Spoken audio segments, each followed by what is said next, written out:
Welcome to the show. Hi, I'm Randy Jeffers, and we are live from the entertainment capital of the world, Las Vegas, Nevada. Well, we have a really special guest. We have Dr. Upinder Singh, who is a medical doctor here in Las Vegas, Nevada, and with a specialty in geriatrics and Alzheimer's and those types of things. Tell us a little bit about your practice. So right now my main thing is administration. So I'm the vice president for Kindred Healthcare, and Kindred Healthcare has specialty hospitals and nursing centers and acute rehabs and home health hospice, and along with that a Silver State ACO. We have 250 doctors in that, and Wow. I'm the chief medical officer for that. Wow, that's a big operation.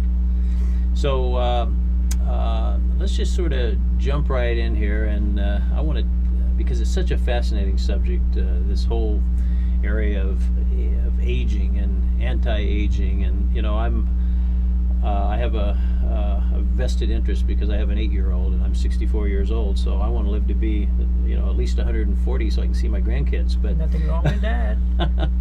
but when you get out to a certain age, things start to happen sometimes, and I know Alzheimer's is a really big issue. Let's talk about what are some of the things that older people have to worry about? In specific or in general? In general. In general, I think the most important thing is America is an age-denying culture. Age denying. So okay. we want to stay independent as long as possible. Right.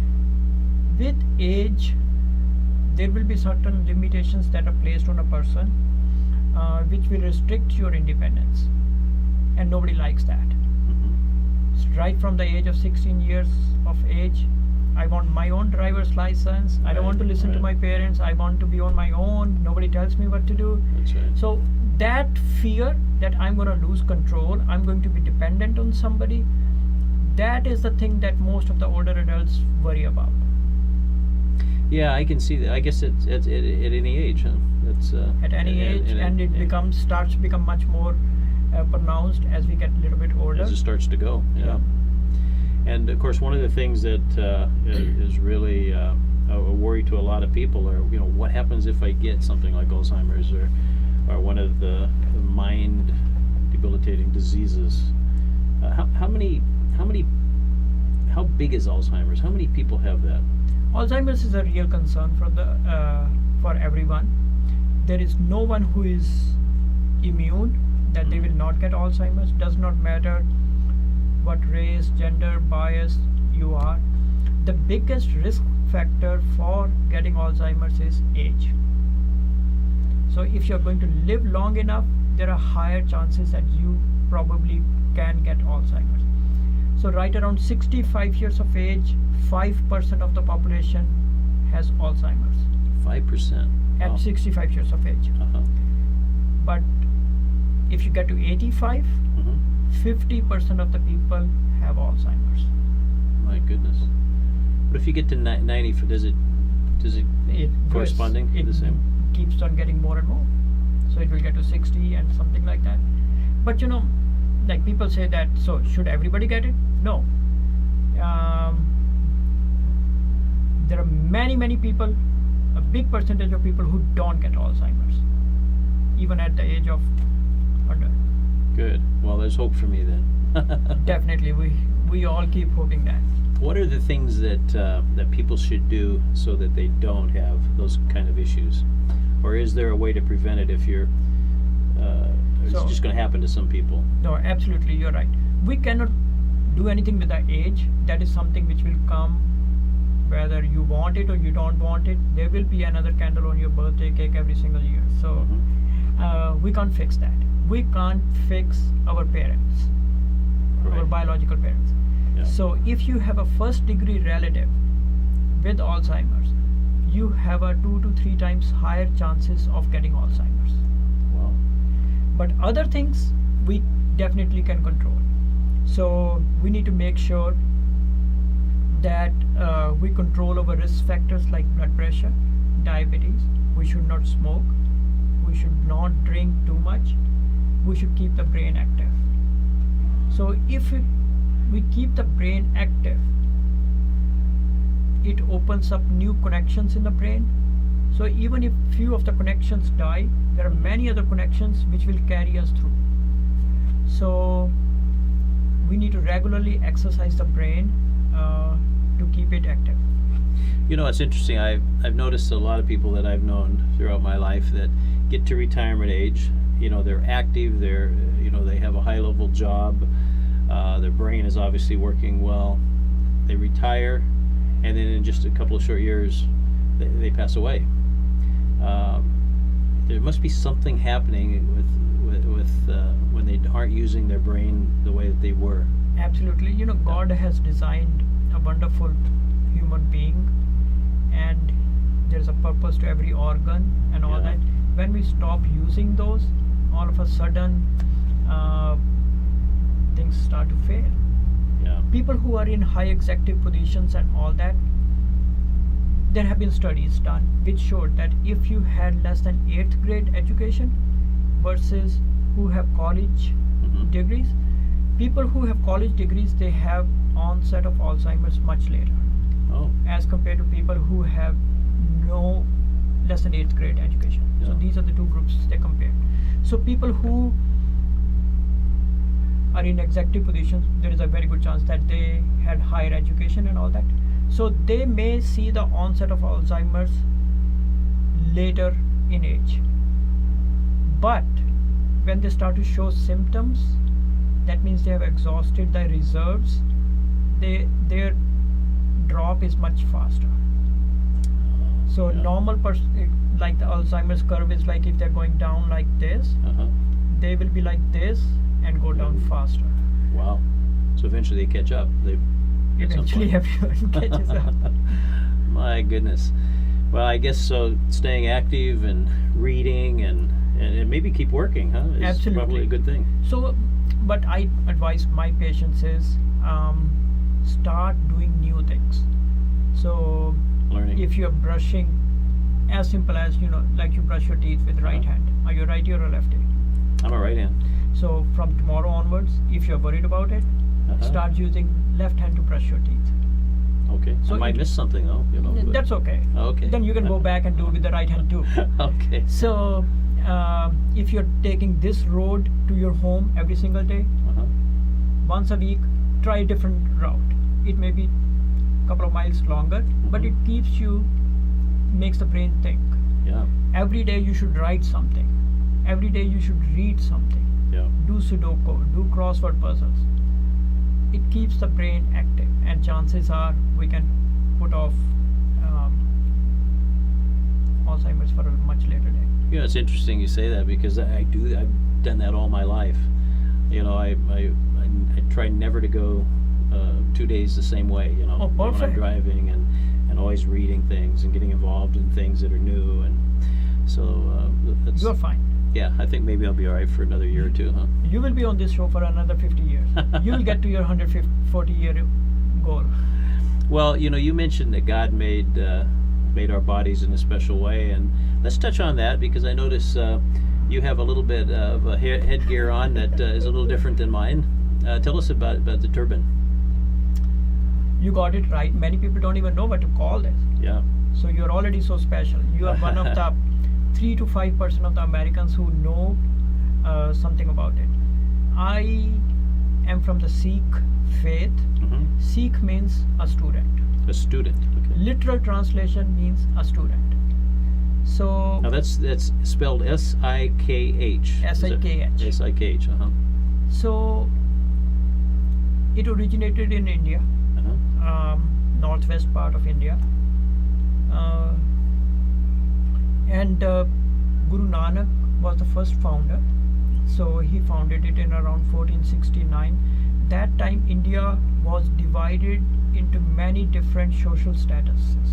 Yeah. So there were upper caste, lower caste, and things like that. And lower caste could not talk to upper caste. Upper caste was not supposed to mingle with the lower caste.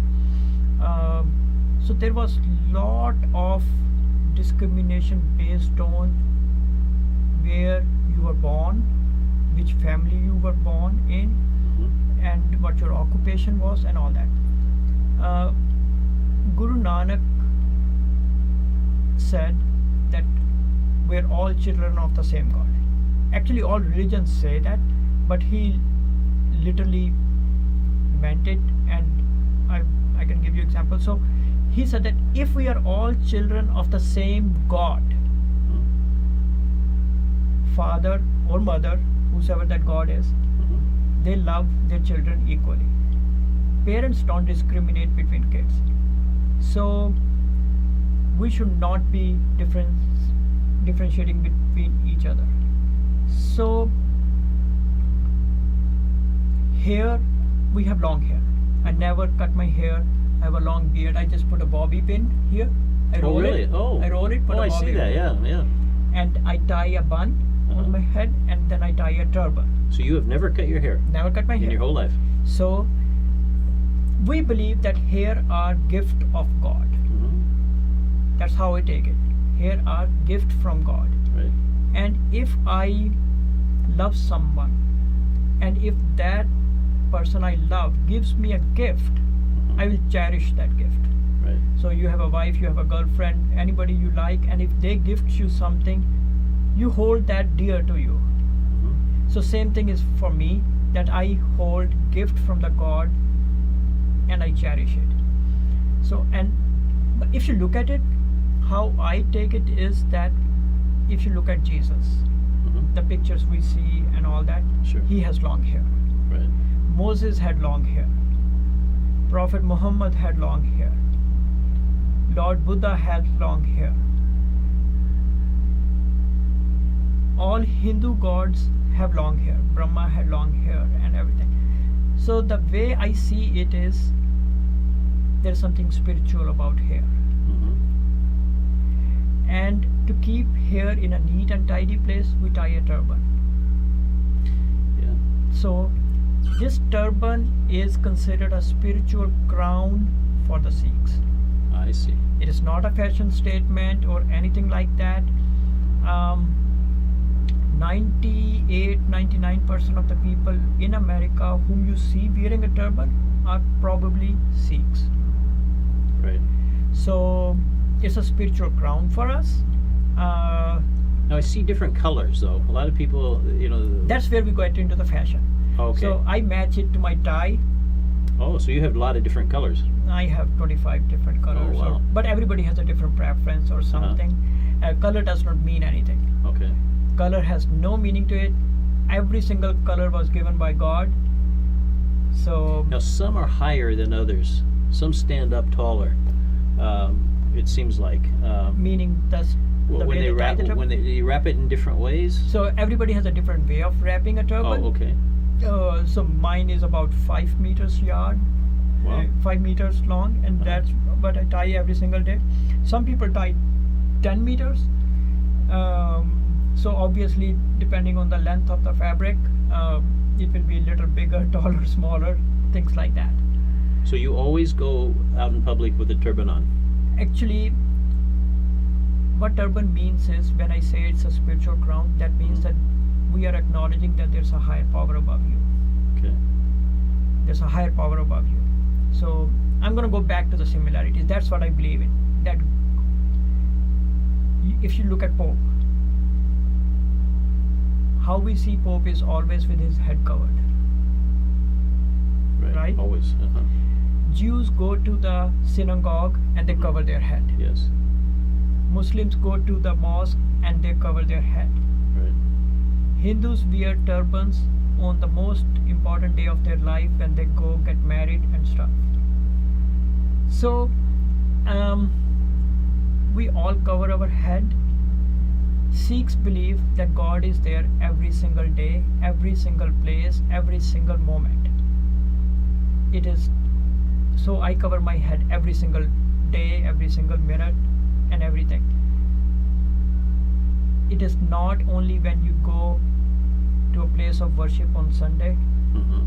That is not the only place where God is.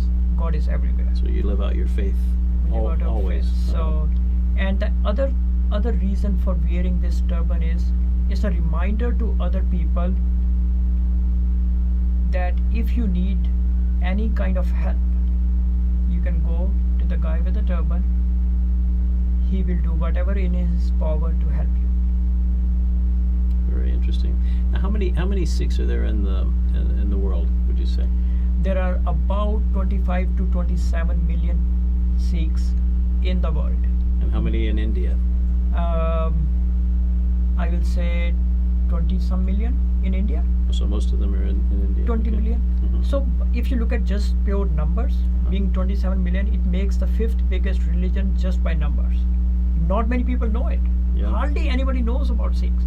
Yeah. But if you look at by numbers, it is the fifth biggest religion in the world. That's interesting. Now, here in Las Vegas, how big is the community? Vegas may not have that many Sikhs. There are a lot of Sikhs in California. There are a lot of Sikhs in New York. Mm-hmm. But Vegas has its fair share. A few hundred, maybe? Definitely close to 1,000. 1,000. Yeah. So sometimes I jokingly call it not the Sin City but a Sing City. So, Yeah. So that's what it is. Very interesting. So obviously you're a very hardworking doctor, and when you get home, you're probably tired and you want to rest up. And so, do you take the turban off and let the hair flow? And I take the turban off Uh-huh. and I tie a smaller one. oh, I cover my head. The Mhm. only time when I do it is take it off is when I'm taking a head bath. okay. Now, When you're in the shower and taking a head bath. so men wear a turban. How about the ladies? What do they do? Sikh faith does not discriminate at all based on your gender. Oh, You're male, you're a female, equal rights. okay. So when the religion was founded 500 years back, Mhm. women had equal powers. And we're talking about 15th century India, when Right, women had absolutely No powers. no rights. Anywhere in the They, world. Yeah. or for that matter, anywhere in the world. Right. They were supposed to cover their head, they were supposed to cover their face, they were not allowed to get out of the homes, they were not allowed to do any occupation. At that time, the founder of the faith, Guru Nanak, said women are absolutely equal to men in every single aspect of life. Covering your face is banned in the faith. Oh, wow. So women are not an object that we need to cover them. Mhm. So women are supposed to go and study. Women hold the equal rights to property. Women have equal rights to men in every single aspect. So by that same corollary, there is no separate dress code for women and men. I see. Okay. So men wear turban, women also cover their head. Mhm. Some wear turban, some just A shawl or so. shawl or something, or scarf or something. Oh, very interesting. So, when the Sikh faith was founded, you mentioned that there were a lot of levels of classes. Was it the upper class, or one of the upper classes, that became the Sikhs, or did it have anything to do with class? No. Nothing So to do. anybody who believed in this doctrine Mm-hmm. that God does not believe in tier system, God does not create any caste system, that is all human made. So anybody who believed in that doctrine and followed the principles laid out by Guru Nanak Mm-hmm. was a Sikh. So you could be from upper caste or lower caste, for that matter, they all became Sikhs. I see. It was such a revolutionary idea at that time. Mm-hmm. People saw the merit in that argument, that how can God create differences? Yeah. So there is no caste system in India. Let me give you an interesting example.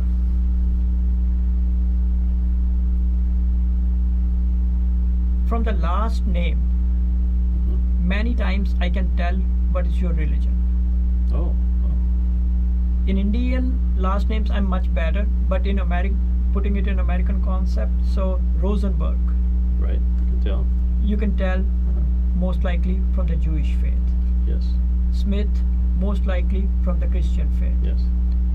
Khan, most likely from the Muslim faith. Mm-hmm. Sharma, most likely from the Hindu faith. Mm-hmm. So I may have never met you, but people may discriminate against you depending on your last name. I don't want to talk to that person because Right. he's such and such. So Sikhs have the same, or they carry the same last name, Singh.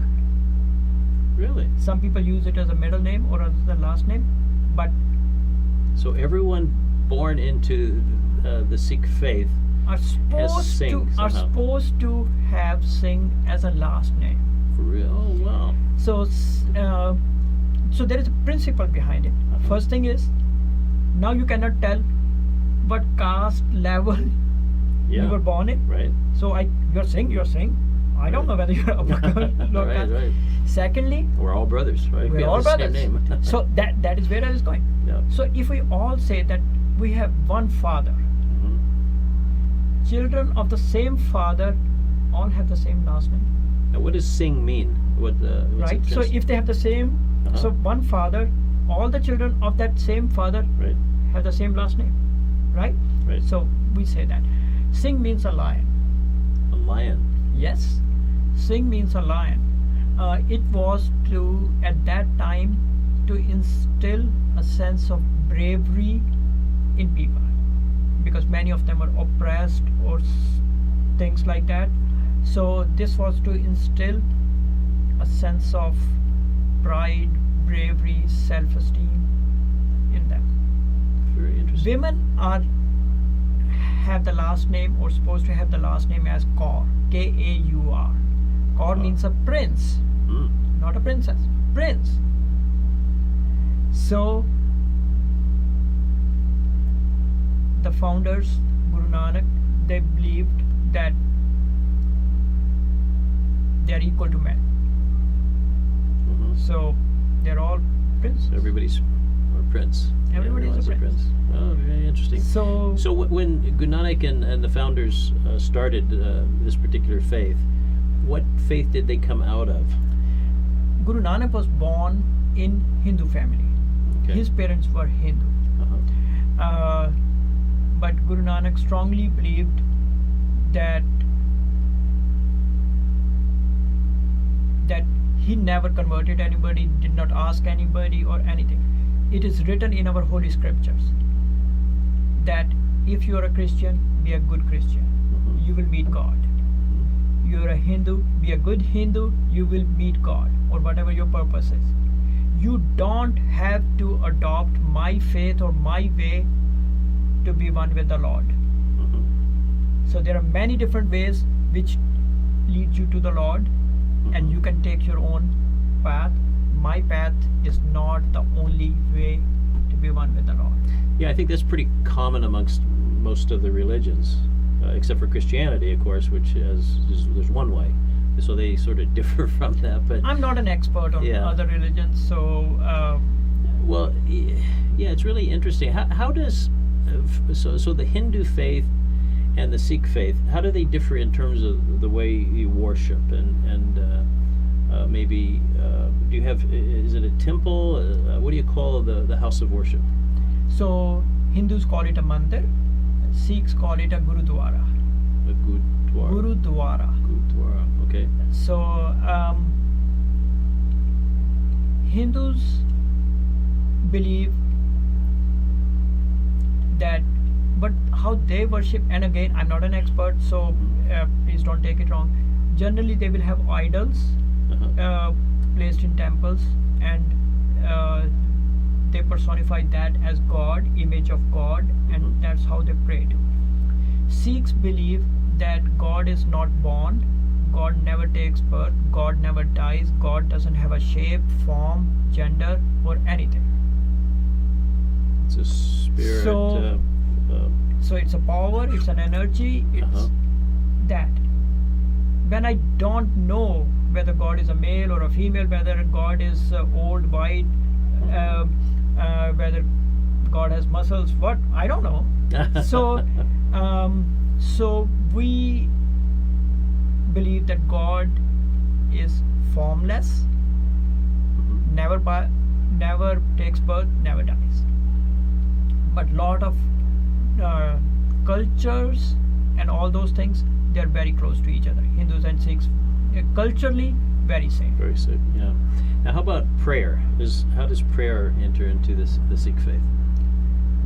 we believe there's a lot of power in prayer. Okay. So if you pray Uh-huh. From the heart, Uh-huh. and if you're praying for something right, God will listen. If you're praying with a mal intent, with a malice towards somebody else, God is not going to listen to you. Right. So God loves everyone equally. Everyone equally. You're a Christian, you're a Hindu, you're a Sikh, God loves everyone equally. Yeah. God does not discriminate. We may think that my way is the better way. God does not think that way. Very interesting. Now, as a medical doctor, especially in the field that you're in, geriatrics, you see more than your fair share of people passing away. And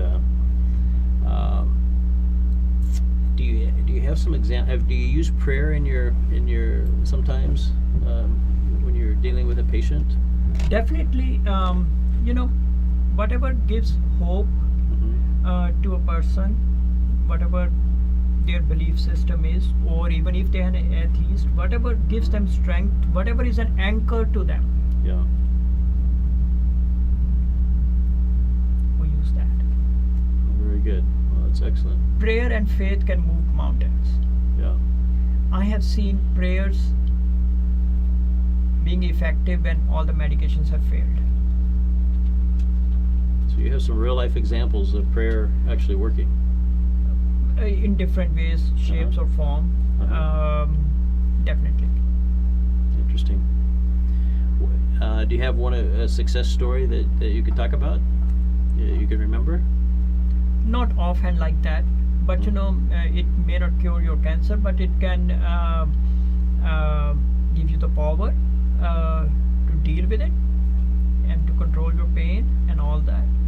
So in our holy scriptures, there is a quote which says Sarab Rog Ka Aukhad Naam. Sarab means all, Rog means pain, Aukhad means treatment, Naam means the prayer. So what prayer does, it does not mean that you are never going to get cancer, you're not going to get high blood pressure or whatnot. What prayer does is it helps you handle that in the right way. Yeah. Sikhs believe that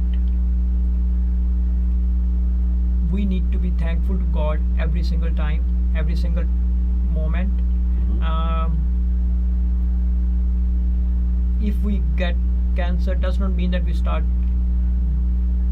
yelling at God and saying that, why did you do this to me? I've been such a nice guy all along my life, and Right. why did you do this to me?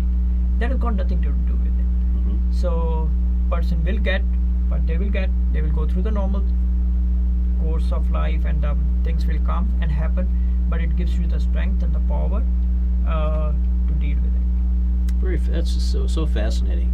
I think there's a lot of people that never even heard about the faith, and they see someone with a turban, and I think we're all curious, right? We want to know. I actually, you're absolutely right. What happens is, because there is no proselytizing in Sikh faith, because we believe that all faiths are beautiful, all faiths are good. Okay, so you're never trying to talk someone into. We are okay. never telling anybody. We're telling you that you're a good Christian. Please be a good Christian, Okay. and you will get to your destination. You will get to your goal. So we never told anybody. We never had any missionaries. We never had anything Mhm. trying to tell people or anything. And maybe that was a fault or whatever you want to say, because when 9/11 happened, things changed. People mistook you for the cronies of Osama bin Laden or whatever. Yeah. And nothing can be further from the truth, because Sikhs, that, like I was saying before, the turban means that anybody can come to you for help. Right. Doesn't matter what your faith is. If you go to a Sikh place of worship, there's a flag post outside every single place, Sikh place of worship. Orangish color, tall post, and all that. But that symbolizes and signifies that anybody who comes here, each and every person is welcome to this place, irrespective of your faith, belief system. No faith, no belief system, doesn't matter. And if you want food, you will be given food. If you want a place to stay, you will get a place to stay. Wow. Nobody asks any questions or anything. The most sacred Sikh religious place, it is Darbar Sahib or Golden Temple, commonly people know as in India. It prepares 50,000 meals every single day Wow. and feeds anybody who comes there. 50,000 meals every single day, and people come from all different walks of life, different faiths of life, and have food there. Wow. So What city is that in? Amritsar, Punjab. Punjab. Okay. Punjab is a state, India is a country. Uh-huh. Amritsar is the place, Okay. city. There are more visitors actually to Darbar Sahib Golden Temple than to Taj Mahal. Mm. Wow.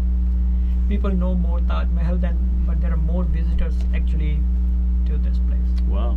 Now, is there a leader, one particular person that's a leader? Sikh Like- faith like a does not pope? believe in any hierarchy or anything. Okay. I'm not a priest. I never went to theology school. just a regular person. Uh-huh. But there are people who know the scripture much better than a common person. Uh-huh. So they have the responsibility of doing the prayers and they hold the mass and all that. But anybody can do the service, or anybody can lead the prayer. Women lead the prayer. Women. So if you want to call it like that, there's no pope or the highest head like that. But if there was one, women can be that. Oh, So okay. women have totally equal powers. Women lead the prayers all the time. Women do the mass and the service and every single thing. So at the local level, so when you go to your place, your house of worship here in Las Vegas, Yes. There's no pastor, or what the Christians would call a pastor, or There are priests. a priest. Okay. There are priests because, like I said, that as compared to a common person, there are people who know the scripture much better. So they're full time studying. and- They're full time that, and they have much better voice, so they can sing the religious hymns and all that. Okay. Oh. They know the music instrument. You ask me to sing, I will love to do that, but I don't have that gift. It's really fascinating. Very fascinating. What don't we know about that faith that you wish everybody knew?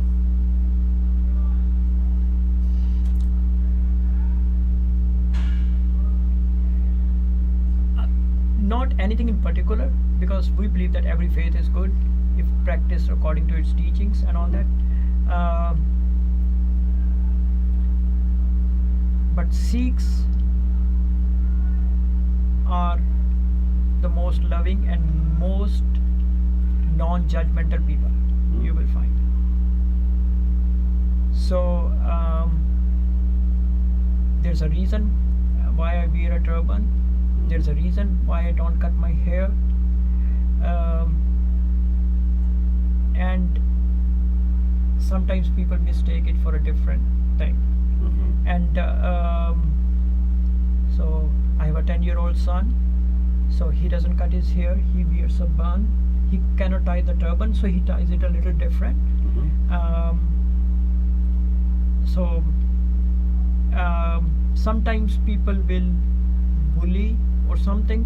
Yeah. So that is only one of my things. Just because you look different does not mean that you need to invite. He goes to a Yeah. very good school. He has no problems. Goes to public school. No, he goes to Private. Las Vegas Day School, Okay. and that is beautiful school. We never had any issues or concerns. It's a beautiful school. They encourage every single thing. But I'm saying like majority of the times, if something happens, that is because of the ignorance of the people.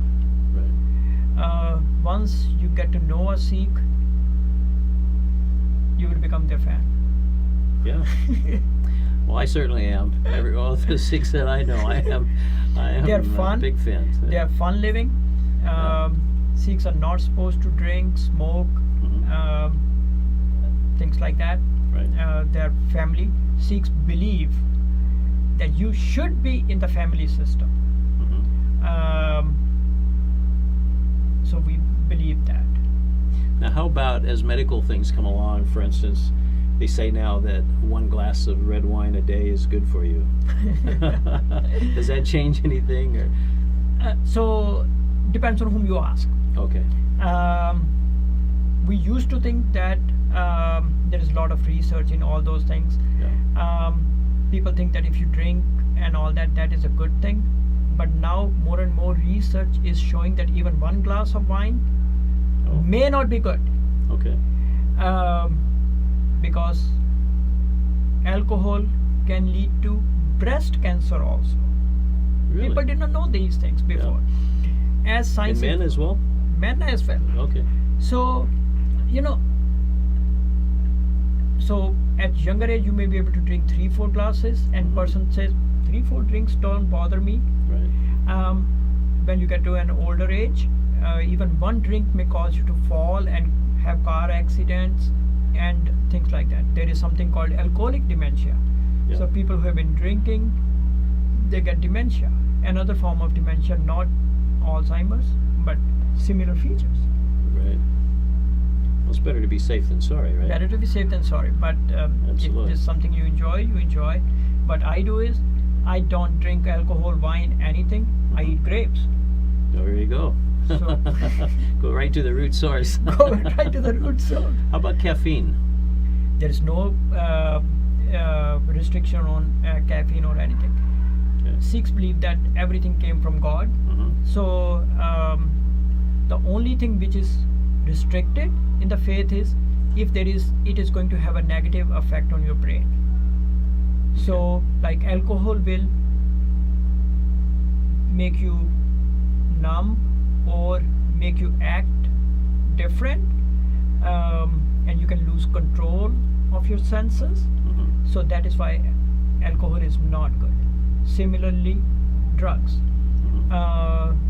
So if you're taking drugs, smoking and stuff like that, so smoking, drinking was banned 500 years back. Uh-huh. Like that. Okay. Well, I haven't been to India, and I've been close. I've been in Southeast Asia and a little bit close, but and I can't wait to go. One of my really good friends who is a Sikh, who I look forward to going maybe next year, hopefully, to Okay. India, and I can't wait to go see what it's all about and what it's like. But now, as I grew up, I always heard about cows roaming the streets in India. Tell me about that. Again, same thing, ignorance. When we don't know certain things, we make our own imaginations and we have our own ideas about that. India is a beautiful country.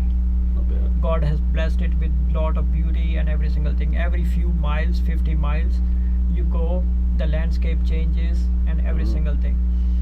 You go in rural areas, there will be cows and stuff like that.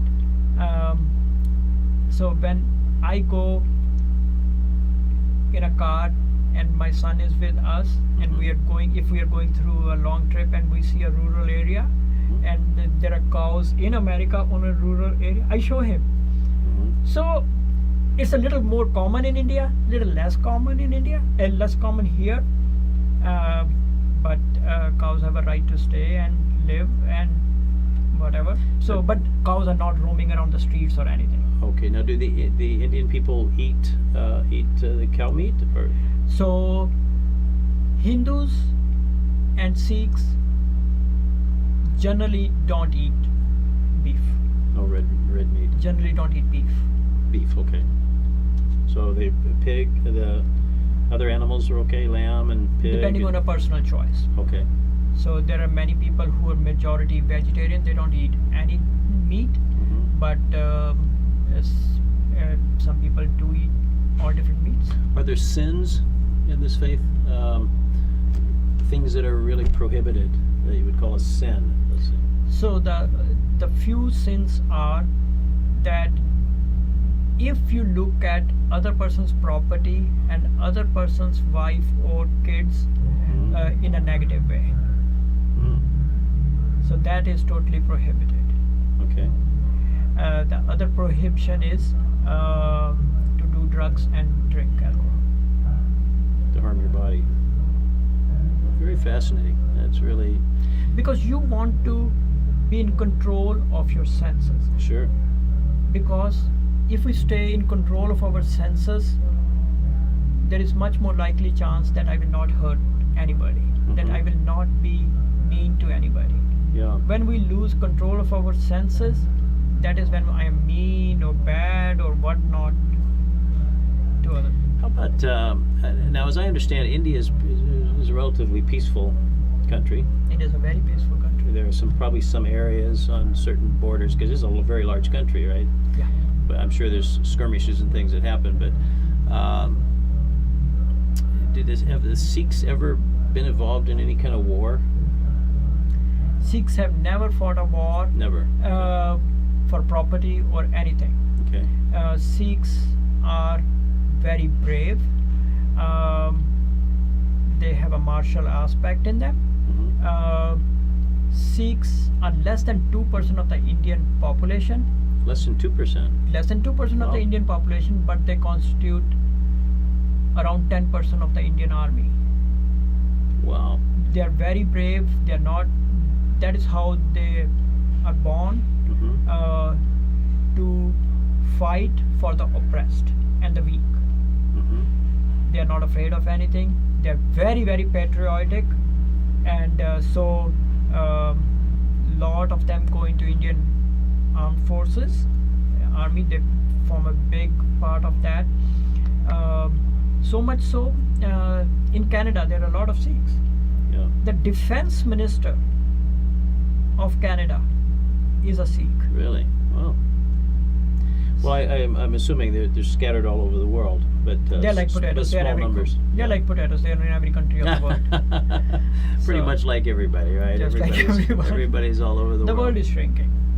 It sure is, and in your And, field especially, it's the vast amount of knowledge now in the medical field. It's amazing, isn't it? I want to just leave. We only have about a minute and a half left, but in just a real short period of time, what do you think in the medical field 4, 5, 6, 10 years from now it's going to be like? How are we going to change? I could tell you about future.